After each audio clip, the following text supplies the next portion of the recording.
글로만 설명하니까 좀 막연하실 듯하여 동영상을 하나 준비했습니다. 비타민C 25g을 어떻게 맞는지에 대한 시연입니다. 의사고요. 어쩌고 저쩌고 해서 자기가 이제 맞겠다라는 것이고, 뭐 어쩌고 저쩌고 해서 간호사입니다. 붓줄을 쉬는 간호사죠. 그래서 하이 하는 것이고, 뭐 이렇게 증류수 1리터짜리인데 25g 넣는데 1리터를 통째로 씁니다. 뭐 그렇죠? 아스코빅 애시드 부피로 50, 용량으로 밀리리터당 500mg, 비타민C로 25g, 부피로 50ml 이렇게 되는 거고, 뭐 기타 같이 섞는 거 칼슘 글루코네이트나 이런 것들이 있다라는 거이고요. 마그네슘 설페이트를 같이 믹스해서, 마그네슘을 섞는 이유는 음식으로 얘기하면 간을 한다, 좀 부드럽게 맞으라, 여러 가지 목적으로 마그네슘이 혈관에 이완도 있고 차가운 걸 좀 가라앉히기도 하고 등등해서 놓겠다라는 것이고, 이렇게 쭉 뽑아서 25g짜리를 쭉 넣고,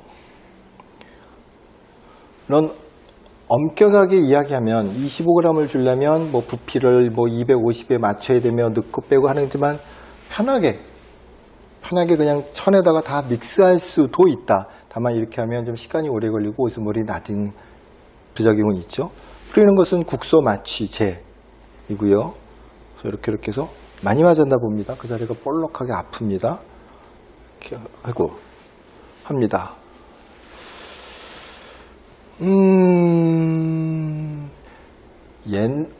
요즘은 암 환자들도 이제 밴드니 카핀이 많습니다. 그래서 여러 가지 의견과 있습니다. 거기에 올라왔던 겁니다. 최근 겁니다. 어느 병원 갔더니 비타민C를 50g 맞으려는데 조그만 비타민C 앰플을 100개를 까고 있더라. 이게 맞냐? 라고 올라왔어요. 이게 맞냐? 저희 비타민 암학회, 임상암대사의학회가 처음 시작할 때 10년 전에는 비타민C가 한 앰플당 0.5g 짜리를 많이 썼죠. 꼴꼴 해서 썼었죠. 그러다가 저희가 열심히 얘기해서 제약회사에서 10g, 부피로 20ml 짜리를 만들어서 편하게 썼습니다. 10년 전 이야기죠. 이거는 남쪽, 호주에서 쓰고 있는 것입니다. 100ml인데 비타민C가 15g. 그러나 그 당시에도 미국이나 일본, 유럽은 25g, 부피로 50ml 짜리를 쓰고 있었죠. 들여와달라 했는데 고가입니다. 여러 가지 이유로 이게 훨씬 더 환원력도 좋고 차광도 잘 되고 해서 고가인데, 시장이 일반인들이 이 고가를 받아들일 만한 상황이 아니어서 못 들어와서 힘들어 했었습니다. 그래서 최근에 이제 많이 저변 확대가 돼서 작년 말인가요? 드디어 우리나라에도 25g짜리 고함량 비타민C가 들어왔습니다. 이러한 고함량은 항암이나 방사선 치료, 뭐 항노화에 가장 심플하고 과정이 적으니까 감염 위험도 적고 그래서 잘 쓸 수 있습니다. 현재 2020년 2월 말 현재 코로나가 기승을 부리고 있습니다. 세계 오소몰레큘라, 세계 분자교정학 학회라는 곳이 있고, 거기에 이 코로나 바이러스의 치료법으로 고농도 비타민C 25g을 권하고 있는 것이죠.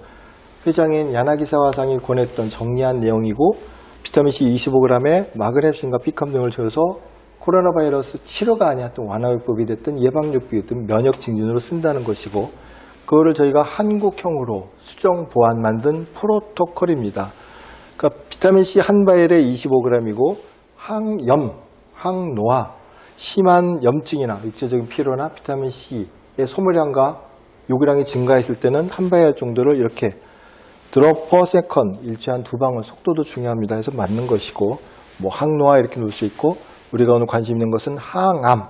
그래서 러프하게, 편하게, 물론 체중 대비해서 구분할 수도 있지만 심플하게 얘기하면 체중이 45kg까지는 2바이알을 이렇게 섞어서 2.5, 1초에 1.5방울, 그리고 70kg까지는 3바이알, 75g이죠. 그래서 이렇게 해서 구하고, 90kg까지는 100g의 비타민C를 주사한다. 100 이상 되는 것은 케이스 바이 케이스 이렇게 많지 않습니다. 암 환자가 100kg 넘는 케이스는 많지가 않습니다. 그래서 이렇게 의사분들을 위한 것입니다. 코드는 이렇게 잡는 것이고 이런 코드가 있다는 것을 알려드리는 것입니다. 자, 그렇게 해서 내가 몇 g을 맞을 거야? 환자분은 50g의 주사를 맞으십시오. 물어보죠. 언제까지? 현재까지 제일 많이 알려진 것은 적어도 1006개월은 주 2회를 기본 치료로 합니다. 기본 치료. 이 정도 해야 몸의 대사가 바뀌고 밭이 바뀌어서 효과를 기대할 수가 있겠다.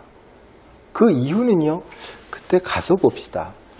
암 환자분들이 겪어보시면 3개월 단위, 6개월 단위로 끊어서 갑니다. CT, MRI도 찍어보면서 가는 것이니 길게 보기에는 너무 변수가 많습니다. 일단 여기까지 가고, 그럼에도 불구하고 정리하면 이때까지 맞고 평가를 합니다. 암의 활성인지 비활성인지 다른 부작용이 생겼는지 전이가 있는지 잘 치료가 됐는지 확인하고, 재발과 전이가 없다면 스테이블 안정화 단계이니 주 1회로 그 다음 6개월, 벌써 1년입니다. 횟수로는 96회를 맞은 겁니다. 이것만 열심히 했다면 그 다음부터는 유지요법으로 쭉 끌고 가는 것을 정리하고 있습니다. 많이들 물어보시죠. 고농도 비타민C 맞으면 콩팥 기능이 어쩌, 혈당이 어쩌 등등 물어보십니다. 아주 좋은 논문입니다. 비타민C 하기 전, 하는 동안 듀링입니다. BUN 크레아틴인 콩팥 기능이랑 글루코스, 혈당이랑 요산 수치인데, 검사해 보니 여러 사람을, 여러 환자를 치료 전후, 비타민C 치료 전후의 검사 결과를 따라가 보니 비타민C 치료하면 오히려 콩팥 기능이 안정화되고, 여기서도 들쑥날쑥하던 것이 이 박스 안에 유지되고, 혈당도 높았던 사람도 요 안에 쫙 유지가 비교적 되고, 그 다음에 요산도 치료받는 동안 유지가 되고, 즉 고농도 비타민C가 콩팥 기능이나 기존에 있는 것을 변형시키거나 악화시키지 않는다 라는 뜻입니다. 더 이상 악화시키지 않는다. 있던 사람은 할